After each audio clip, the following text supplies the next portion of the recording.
Welcome to Unlocking Passion. Men Report. Let's begin with a new story. Yet today, everything is different. This is no ordinary episode but a special edition, because this time we are not hearing the story of a man who was cheated on or abandoned in Thailand, but rather today we hear the story of a woman who went through the same thing but stood on the other side of the abyss. A story that began like a dream and ended in a nightmare she never thought possible. Bärbel, 58 years old from Saxony, married for 32 years, a marriage that had survived everything until they dared to take the step of emigrating to Thailand together. What you are about to hear is not a report about money or fraud. It is the story of a woman who lost her husband while he was still sitting next to her. So stay tuned until the end, because there you will find out why her fate perhaps reveals more about love than any warning about the Thailand love trap.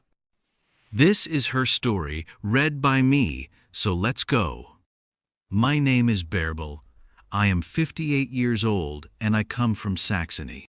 At the moment I am sitting on a fold-out couch in my sister's guest room, a small empty room with a bed and an old radio alarm clock on the nightstand.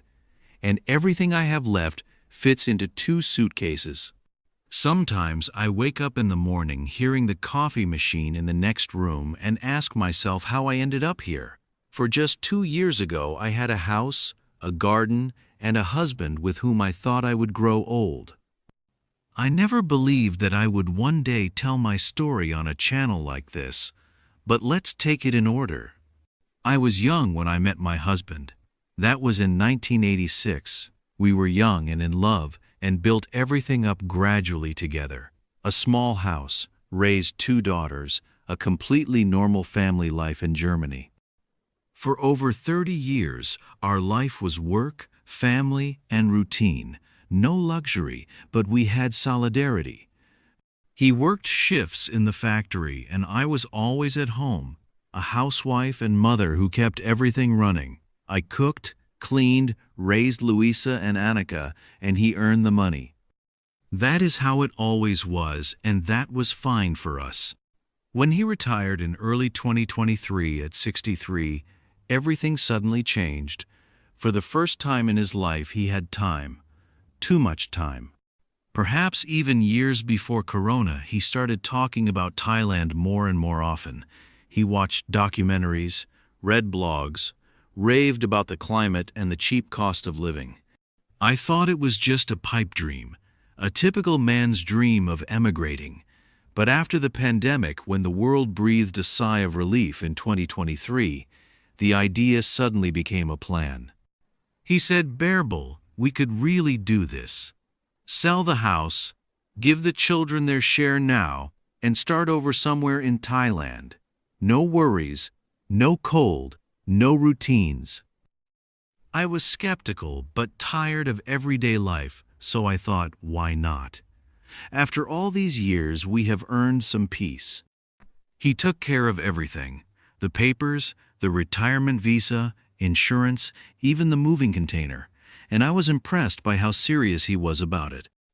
I did not know that in that moment I was burying my old life with my eyes wide open. In the summer of 2023, we sold the house, and in October we boarded the plane to Chiang Mai in the north of Thailand, far away from the tourist hustle and bustle. In the beginning, everything was like a dream. Sun, friendly people, shopping at the markets, temple visits, and hiking in the mountains together. We lived in a small apartment on the outskirts of town. In the mornings the roosters crowed, and in the evenings the crickets chirped. I saw how he blossomed again. He was more relaxed and above all happier than in Germany, and I thought we had made it. The first few months were beautiful, but sometime in the spring of 2024 something changed. He started going out alone more often. Just watching football briefly with the guys was his constant excuse. Then he came home later, then not at all until morning. At first I was even happy for him. He had quickly found a social circle, a few German retirees who had lived there longer. They met for beer, exchanged tips, spoke about visas, the new life in Thailand, and football. He was a fervent Lokomotiv Leipzig fan, and back then regularly in the stadium, he really blossomed, laughed again, and I thought maybe this is good for him. I told myself to let him be. He needs freedom. We were suddenly together 24 hours a day without work, without structure. That can be exhausting. But with every month he became more of a stranger. He wore new perfume, bought new clothes, suddenly paid increased attention to his appearance again. He was physically there but mentally somewhere else. And while the cicadas sang outside, something began to die inside me, not loudly but very quietly. It was in July 2024, in the middle of the rainy season, when I first really realized that something was wrong. We were sitting at breakfast, and he suddenly grinned as he stared at the screen of his mobile phone. I asked what is so funny, a second of silence. Then he said a name that I will never forget, and that would undo over 30 years of marriage, Nana. I asked, "Who is that?" He laughed, a waitress from the bar, completely harmless, but my gut knew immediately that was not true. A few days later, when he was showering, I took his mobile phone, and there she was. Hearts, kisses. "I miss you. You are my darling."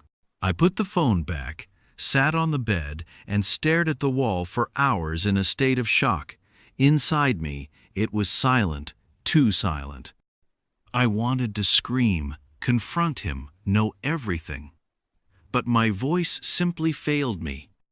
Sometimes you feel that something is over even before you have the courage to say it out loud. I thought, no, not me, not after everything, not after 30 years. From August 2024, nothing was normal anymore. He went out regularly, and when I asked if I could come along, he said, "It's not for you, too loud and only men, you would be bored." I gradually became a side issue. He laughed at his phone when messages came and texted secretly in the middle of the night when he thought I was fast asleep, until I couldn't take it anymore. One evening in late August, I followed him secretly. He went into a bar district, loud, colorful, garish, and I saw a young woman walking towards him, Nana. She jumped around his neck and kissed him on the open street. He grinned. She held his hand while they talked, and I stood there frozen. I said nothing. I went home, waited until he came back, and pretended nothing had happened. Not because I was afraid of confrontation in that moment, but because I wanted to know how far he would go. I did not know that this was only the beginning, and that one can fall even deeper, even when one is already on the ground. After I had seen the two together, a thought would not let me go. I knew what often happens in Thailand, that many foreigners support their Thai girlfriends, pay for apartments, pay off debts, finance entire families. I wanted to know if he was one of them, so one evening when he was out again, I sat down at the laptop and logged into online banking for the first time in years. And there it was, payments every week, 10,000 baht here, 30,000 there, sometimes 100,000 at once, always to the same name, Nana. I sat there for hours and stared at the screen. I felt hot and cold at the same time. I broke out in a sweat. When he came home late in the night, I put the printouts on the kitchen table. He looked at them, was silent for a moment, and then said, "I am only helping her a little bit. She wants to build something of her own. Get out of the bar." I did not answer. I simply stood up and went into the bedroom. He spent the night on the couch in the living room. The next morning, he pretended nothing had happened, but I knew every baht that disappeared was like a piece of trust dissolving into thin air. Then I knew he lives in another world. I was no longer his partner, only his memory and the mother of his children. In my final desperation, I asked him, "Do you love her?" He said, "I don't know, but with her, I feel alive again. And with me, I asked. Tired, he said. Those 4 letters destroyed everything. I wanted to be angry. I wanted to hate him, but I could only cry quietly so he wouldn't hear it. I didn't want to give him the last trump card that evening. Nevertheless, I tried to win him back. New dress, makeup, planned a weekend trip. He laughed. That is your stuff, Bärbel. That would be too boring for me. Then I realized I am fighting against a shadow. There is nothing left to win back here. I looked into his cold blue eyes and understood that I had long been alone and he had finally finished with me.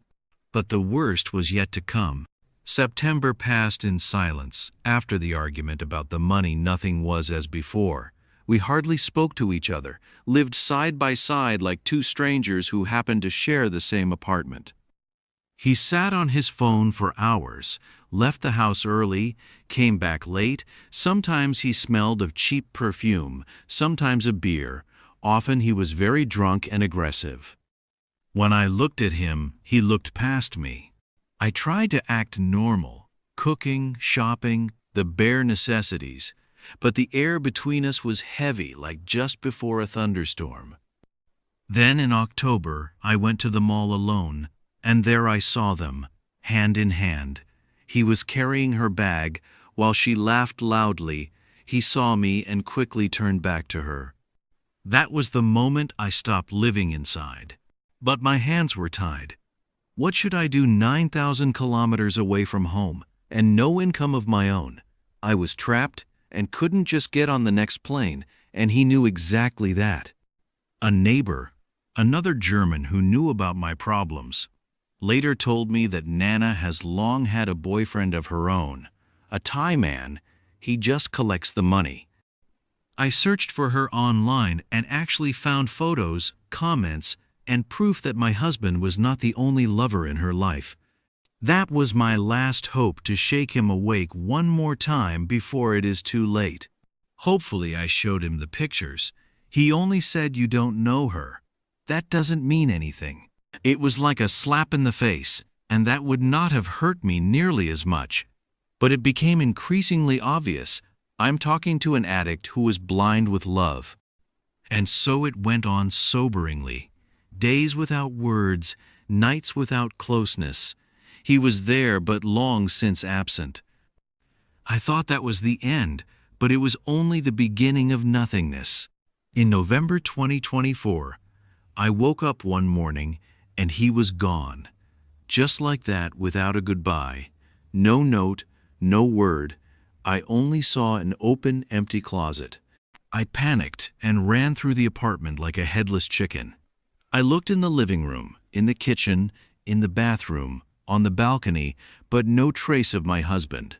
He had taken everything: his clothes, his jewelry, his wallet, even his used toothbrush. I knew immediately where he was. With her, of course. He moved to Nana's, or rented an apartment together with her. And with him disappeared almost everything we had built up over 3 decades.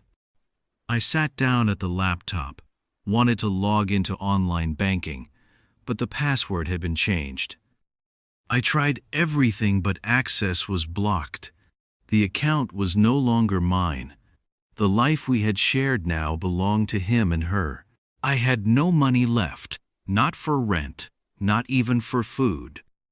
I sat there between open suitcases and suddenly understood what it means to be truly alone. I tried to call him. He didn't pick up. I wrote him on WhatsApp.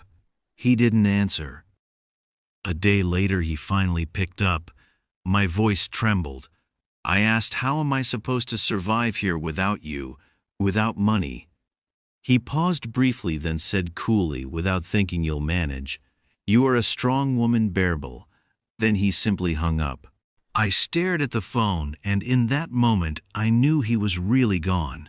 Not just physically, but forever. In the end, it was my sister in Germany who helped me.